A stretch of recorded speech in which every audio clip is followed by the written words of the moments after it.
प्रिय साथियों, जौहर 23 तारीख को मतगणना संपन्न हुई और इंडिया गठबंधन ने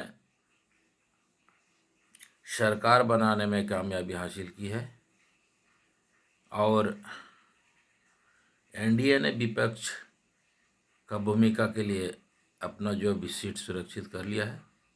मैं इस तमाम नवनिर्वाचित विधायकों को, साथ ही देश के तमाम जनताओं को हार्दिक शुभकामनाएं देता हूं और इस जीत का प्रकाशन होने के बाद ही झारखंड प्रदेश में खुशी की माहौल और गम की माहौल दोनों देखने को मिल रहा है। जो कैंडिडेट जीते हैं उनके कार्यकर्ता,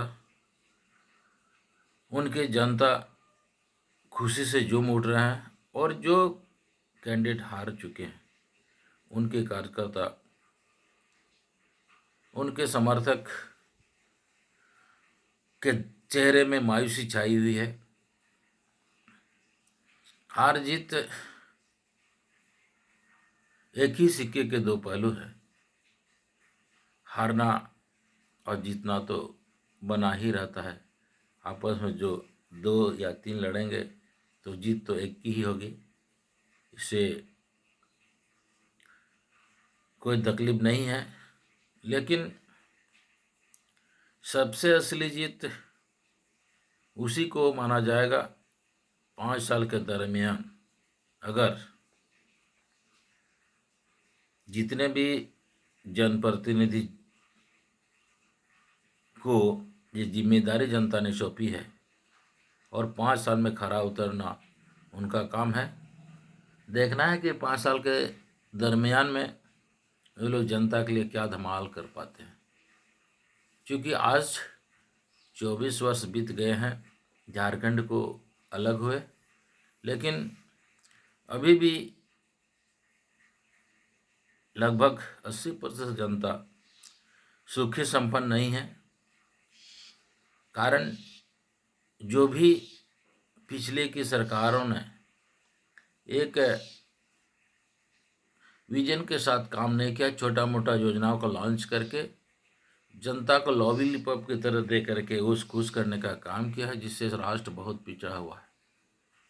मेरा मानना है एक विजन के साथ एक रोड मैप तैयार करके विकास की गति को बढ़ाने का जरूरी है। कृषक, ये झारखंड एक कृषि प्रधान देश है और इससे लगभग 80% लोग किसान कृषि पर ही निर्भर करते हैं। इसलिए उनके लिए पाइप लाइनों में सभी खेतों पर सालों भर पानी की व्यवस्था होना अत्यंत आवश्यक है। इसके साथ 24 घंटा बिजली सप्लाई होना चाहिए।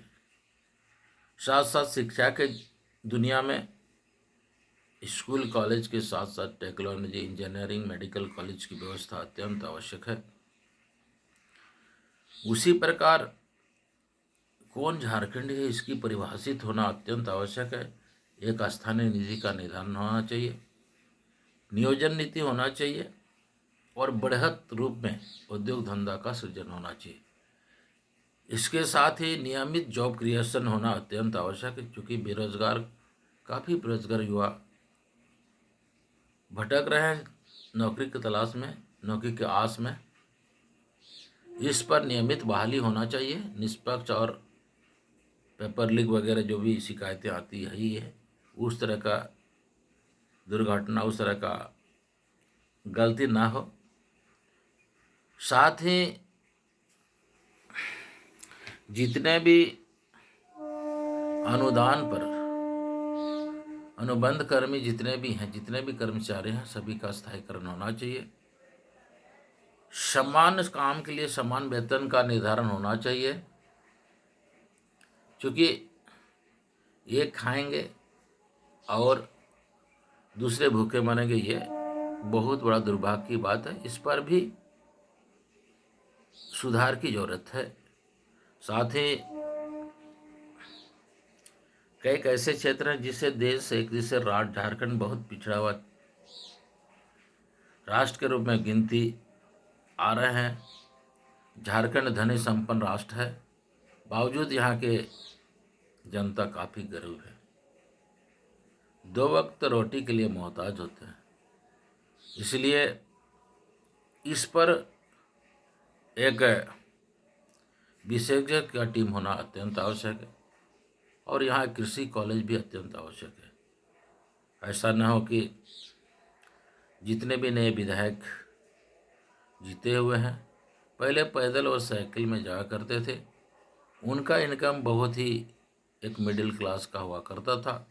5 साल में BMW, फॉर्च्यूनर जैसे कीमती गाड़ियों में तब्दील हो गया और उनकी आय भी दोगुनी हो गई।